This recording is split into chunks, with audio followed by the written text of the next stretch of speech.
Welcome to the EQ Fit podcast. Our mission is to equip people to prosper in every aspect of their life. Whether you're at home or in the workplace, we explore practical ways of improving success, satisfaction, finding balance, and building enjoyable and beneficial relationships. Thank you for joining us. I'm glad you're here and listening to this series of the 4 C's of leadership.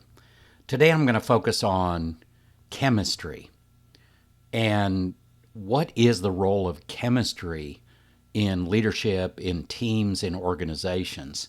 So we've talked in the last 2 episodes about the leadership foundations of competence and character.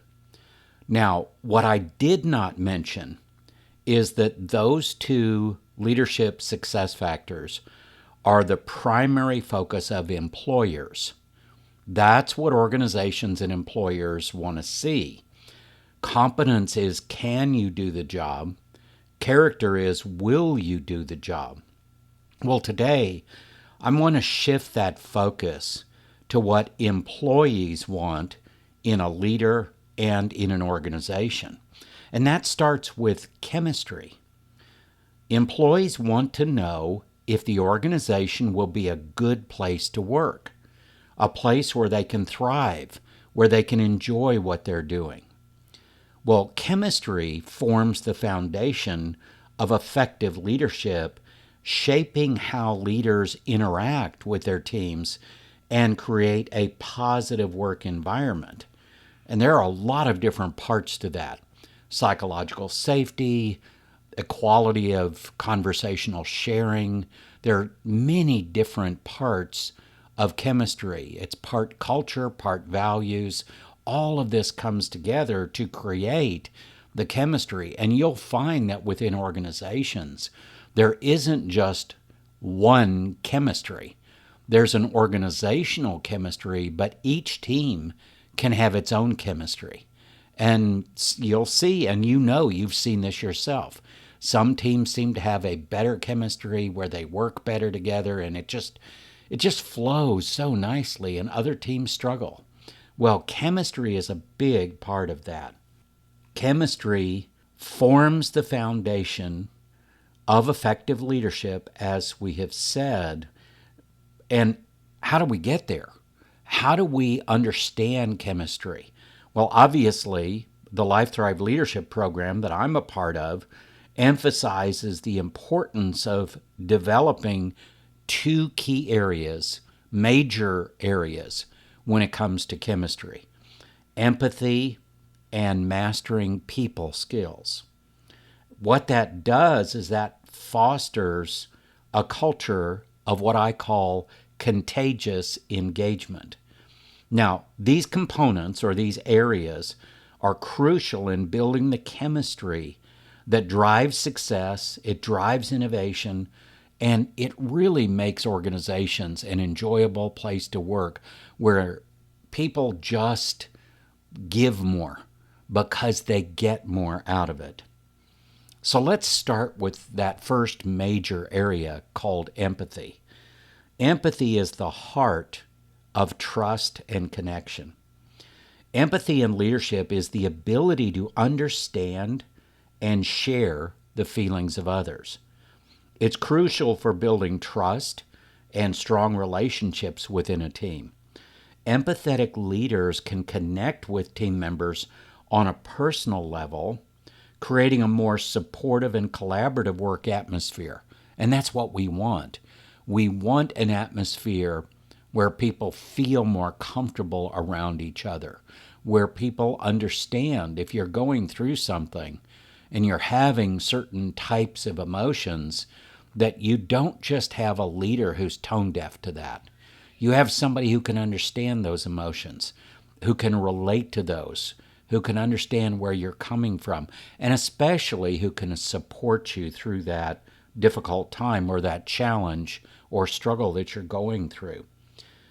Empathetic leaders can connect with team members, as we said, on that more personal level, not necessarily about personal things in life, but just relate to people better.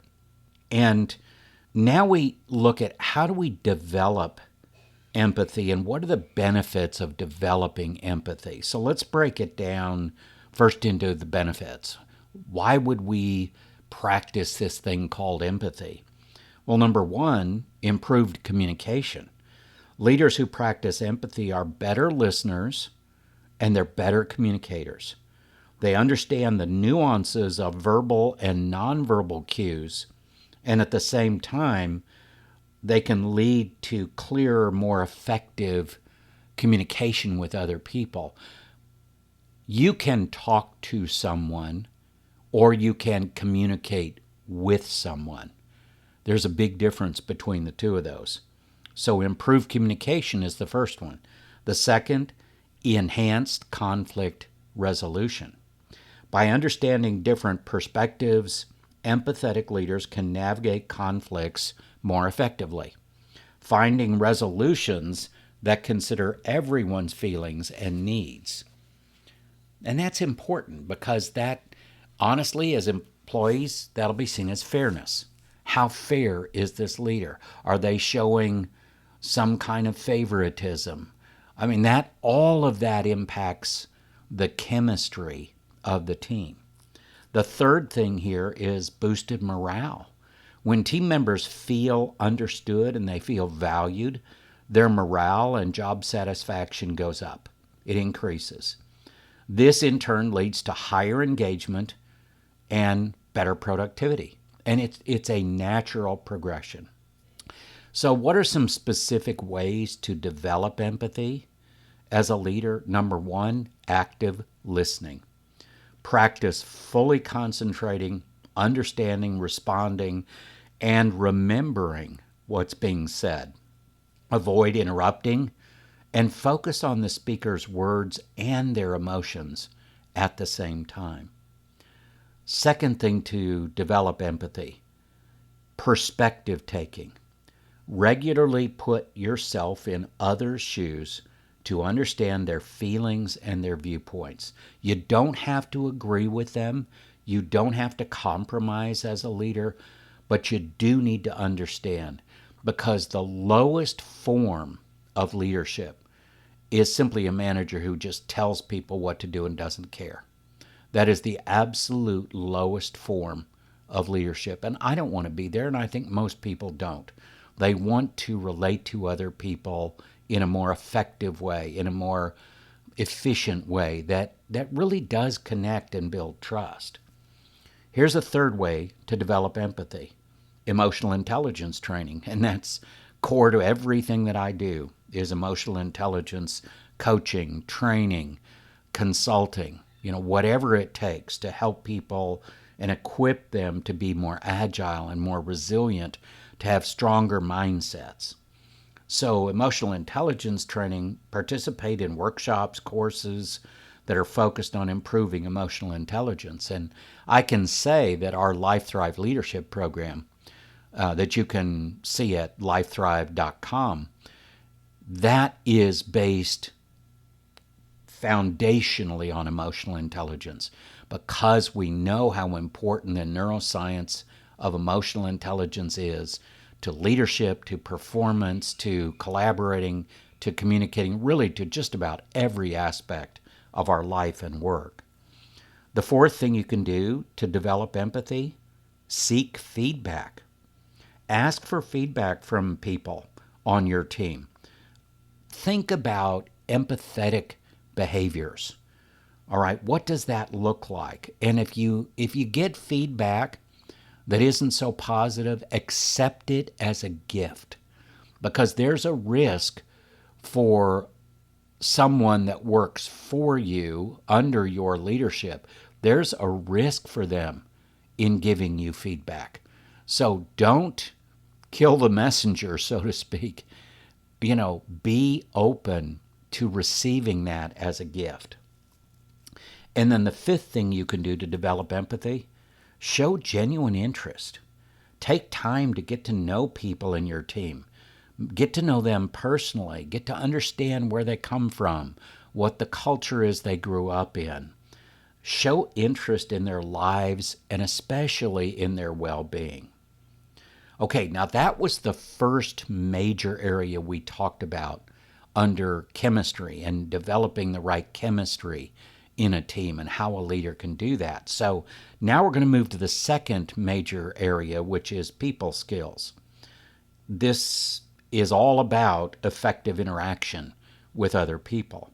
People skills are the tools leaders use to interact and engage with their team effectively.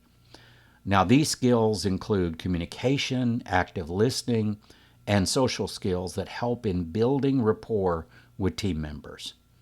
So, what are the benefits of building this competency of people skills? Well, number one, it motivates your team. Understanding what drives each team member allows leaders to motivate and inspire their team effectively. And I'll take that one more step. Inspire each individual team member in a way that is best for them. Number two, what is the next benefit? Delegate tasks appropriately.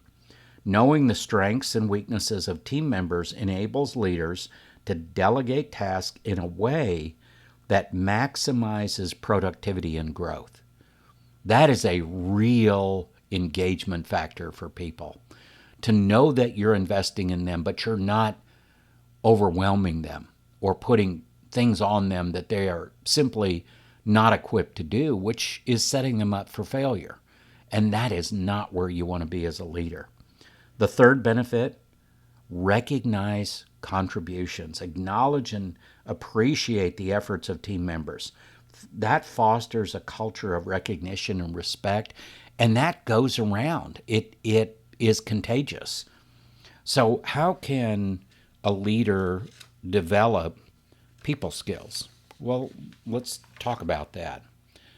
Number one, you can go to communication workshops or seminars. I'm not as high on that form of learning, although it's better than nothing. I will say that. The problem with a workshop or seminar, most people lose 90% of what they've learned the minute they walk out the door, and then the other 10% kind of diminishes over time. There's a better way to do that, and it really is built into our Life Thrive Leadership Program, which is engage, activate, reflect. So engage with a small amount of new learning and then activate it, put it into play, practice it, apply it, and then reflect on what worked, what didn't work, what could I do differently to make it more effective, and then cycle through that again and again and again and again, which is the way that our program is developed. And any program that's developed that includes those three steps, engage, activate, reflect, engage, activate, reflect, those are programs that will be the most effective at learning new skills. Number two, team building activities. Organize activities that promote teamwork and social interaction outside the usual work environment. Number three, regular one-on-ones. And I cannot stress how much importance is here. Schedule regular one-on-one meetings with team members to discuss their progress, their concerns, and their ideas. Why is that important? Because they know they always have a scheduled time coming up with you as a leader where they can get the coaching they need, the equipping they need, the resources they need to be successful. You're not leaving them adrift. They have an anchor that they can hold on to. Number four, active listening exercises. Practice active listening in daily interactions to improve understanding and rapport. And get some good conflict resolution training. Again, that's something we provide in our program, and it's so important. Learn and practice conflict resolution techniques to handle disagreements constructively. Now let's go deeper. Let's take those two major areas and break them down into very specific skill sets. So if we want to develop chemistry within our teams, we as leaders have to focus on very specific skills that directly contribute to a more positive, engaging work environment. The first is conflict resolution. So, what is it? The ability to address and resolve conflicts constructively. What is the impact of that? Effective conflict resolution prevents minor issues from escalating and maintains a harmonious work environment. How do we do that? Here are several ways to grow that skill of conflict resolution. Mediation training or learning. Participate in mediation training to learn techniques for resolving disputes. That's a great way to look at it. Number 2, role-playing exercises. Conduct role-playing scenarios to practice handling conflicts. I can't overstate how important that is because we think, oh, I'll do it. I'll be okay when I get there. But then we get there, it's like, oh, I freeze up, or, oh, I didn't handle that the way I wanted to. The third way to grow this skill, encourage open communication. Create an environment where team members feel comfortable discussing issues openly. This is the psychological safety that I'm talking about, where it's okay to make a mistake, it's okay to share what's going on, it's okay to speak up. We want to encourage that and reward that. Motivating others is something that we want to think about as a specific skill when it comes to team chemistry. Because if we can't motivate others, we're going to be in some trouble here. What does that look like? Well, the capacity to inspire and encourage team members to achieve their best. What is the leadership impact of that? Motivated employees are more engaged, they're more productive, and they're committed to their work. So we had conflict resolution. Now we have motivating others. Now we're trying to figure out, okay, we talked about how to grow the skills of conflict resolution. How do we really motivate other people? Isn't that more up to them? Not really. There are things you can do as a leader to motivate other people. Number 1, create recognition programs. Implement programs that recognize and reward employees and their achievements. Goal setting. And this may sound kind of, wait a minute, that doesn't make sense. But the more you think about it, if you set good goals, and work with team members to set and achieve their personal and professional goals, there's going to be motivation there because you take a lot of uncertainty out of things. Provide feedback. Give regular, constructive feedback to help team members grow and to stay motivated. And the next one that we want to get into is team building. So what is team building? The ability to create and maintain a strong, united team. What is the leadership impact of that? Strong teams collaborate better, they support each other, they achieve collective goals more efficiently, they're more agile, they're more resilient. So how do we do that? How do we develop that skill of team building? Well, first thing, go to team workshops where you learn how to build good teams and strong teams. Maybe that's facilitate a workshop that focuses on team collaboration and trust building. Maybe you learn that skill by practicing it. Again, that goes back to that engage, activate, reflect process that I talked about earlier.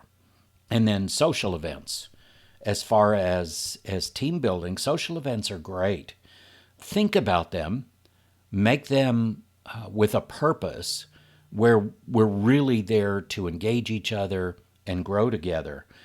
Organize these social events that allow team members to bond outside of work. And a lot of times that opens the door to a deeper understanding of each other.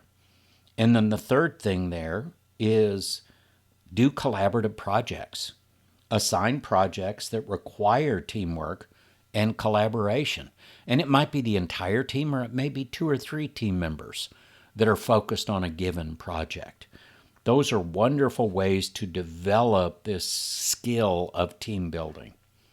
So the next skill to look at then is adaptive leadership. What is it? the flexibility to adapt leadership style to meet the needs of different situations and different team members. What's the impact of that? Adaptive leaders can navigate change effectively, ensuring team remains cohesive and productive, which is obviously what we want. So, how do you develop this skill of adaptive leadership? Leadership training or leadership coaching. That's critical. Attend leadership training programs or get a leadership coach. That's going to help you be more flexible, more adaptable. Seek different experiences, diverse experiences. Expose yourself to different roles and challenges so that you can build your adaptability. Mentorship is another great way to go. Work with a mentor who can provide guidance on adapting leadership styles. And that mentor may very well be a leadership coach like myself.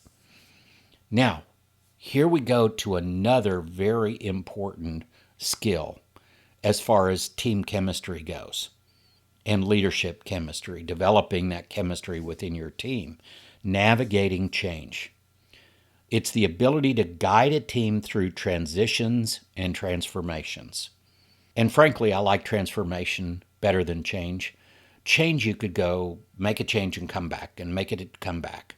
Transformation is the caterpillar to the butterfly. We are not going backwards.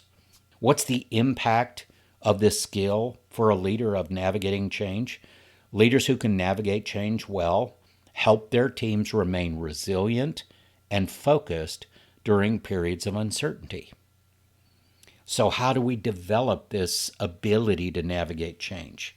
Well, we might do some reading or go to a course or do an online course about change management. We might do some scenario planning. Okay, run some what-if scenarios to prepare for potential changes. And especially communicate vision well. Be able to learn how to clearly communicate the vision and the benefits of the change to the team. Most people will want to know the why of the change before they're willing to engage with the change. And there's nothing wrong with that. Managers who struggle, leaders who struggle with leading their team through change, a lot of times it's a simple resolution of you never explained why the change is important and how things will be better because of the change. Instead, unfortunately, I see it all the time. Leaders and managers just say, just shut up and do it. Or they're a little better than that sometimes. They say, just do it. We're just going to go that way. That's just the way it's going to be. Well, that doesn't engage people, and that hurts team chemistry. What's the next specific skill as a leader we can focus on? It's developing other people. The commitment to mentor and develop team members' skills and their careers. That's a very big deal, especially with younger generations. What are you willing to invest in them? How are you willing to help them and grow them and their skills? The impact of that, developing other people fosters a culture of growth and continuous improvement. And those are absolutely things we want in our teams. How do we do this then? How do we approach this skill of developing others? Well, you can create mentorship programs where you establish or participate in some kind of mentorship program within the organization, provide training opportunities for people, offer them opportunities for professional development and skills training, career development. Have a individual development plan for each person. The last one I want to talk about is communication. And I'm taking some time to kind of think through this one and talk with you about it because it is so critical as far as creating the right chemistry as a leader. If you cannot communicate and collaborate well with people, you're really going to struggle to have the kind of chemistry that you want or that anybody else wants. It's the ability to facilitate open, honest, and effective communication within the team. So it isn't just about you as a leader, it's also about the team. Do we practice it ourselves and set the right example? But then does it cascade into the entire team, which is absolutely critical. Enhanced communication and collaboration can lead to better problem solving and more innovative solutions. And isn't that what we want? Well, how do we develop that? How do we grow that skill as a leader and help others grow that skill as a team member? Number one, regular team meetings. Hold regular team meetings to discuss progress, issues, and ideas, but please practice some form of effective team meetings. Don't just schedule an hour or two every week and then just slog through things. Make them productive, make them enjoyable, make them focused. And if one week takes 20 minutes and the next week takes 2 hours, as long as there is energy and focus and vision and a purpose in those meetings, great. Whatever time it takes to get that done. Number two, collaborative tools. Use collaboration tools and platforms to enhance communication and teamwork, but be careful not to overload them with too much technology. I've got one client, they have team inboxes in their emails, they have personal inboxes in their emails, they have a messaging system they use with each other, and then they text each other on their phones as well. I mean, it's an overload of flow of information. And where do I look for, where did I see that? What do I, be thoughtful about these collaboration tools. Don't overdo it. Keep them as simple as possible, as focused in one or two channels as possible. And encourage openness. Foster a culture where open and honest communication is not only valued, but it's encouraged.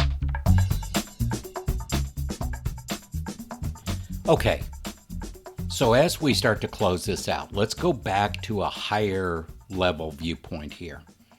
When you combine empathy and people skills in leadership, you do more than just create good managers. It fosters visionary leaders who inspire other people. Notice the words we're using here. Visionary, inspire, innovative, influence. All of those words are leadership words. It isn't those words of process, or there's nothing wrong with process. Policy, procedure, process, technical skills, all of those are great. We need those. But the bottom line is leaders who create a chemistry of just that contagious engagement where everybody is encouraging each other and growing each other and helping each other, and a good shared experience and shared purpose. All of that comes out of leadership, not out of management. So we want to drive innovation. We want to cultivate an environment where everybody is motivated to excel. Now, we do that, and we embed all of this in the Life Thrive Leadership Program. And again, you can check that out on lifethrive.com. But any program who can embed these things we're talking about is a program worth taking. It's a program worth participating in, because it focuses on these key components to do what? To unlock the leader's full potential. And what we're doing is laying out a process and a system here that shows you how important all of these different leadership skills are so that you can reach your full potential. Now, what does that lead to? What is the return on investment for participating in something like this, or just simply growing your own leadership skills? Number one, you're going to get higher engagement levels. Leaders who practice empathy and embrace strong people skills engage their teams more effectively. They create a positive work environment where team members feel valued and motivated and inspired and encouraged to contribute their very best efforts. Isn't that what great leadership is? Is helping a team give their very best every single day. Here's another significant area of return on investment for growing these skills and doing these things. Increased productivity. A culture of contagious engagement, nurtured by empathy and people skills, drives teams to achieve their goals, and many times to exceed their goals. This results-oriented culture enhances productivity and performance across the organization, and the other thing it does, it drives ownership down the organization. You get less upward delegation where managers, leaders are getting pulled down into the weeds where they shouldn't be. Everybody starts to own their own business, really, their own role. They see it as ownership, even though it's not equity ownership. And the third real value of this is strengthen organizational culture. Leaders who embody strong interpersonal skills foster a culture of trust. And trust is the currency of getting things done. But then you also have better collaboration and you have continuous improvement. All things that are very beneficial to teams and organizations. This culture attracts and retains top talent. There's another huge outcome of doing this. You want to get the best talent out there, then be the place where the chemistry is the best. Create the chemistry that draws those people in and then just gets them to engage fully with what's going on. You do that, and you will become the place everybody wants to go work at, because it will be that place that's so enjoyable and so effective. This culture not only retains top talent, but it also ensures long-term organizational success. So how do we kind of close this out? Focusing on chemistry and its component parts of empathy and people skills in the workplace, it just leads to better dynamics, period. Leaders who develop these skills foster resilience, adaptability, collaborative problem solving among their teams. This positive chemistry then enhances teamwork and drives collective success, and success feeds on itself.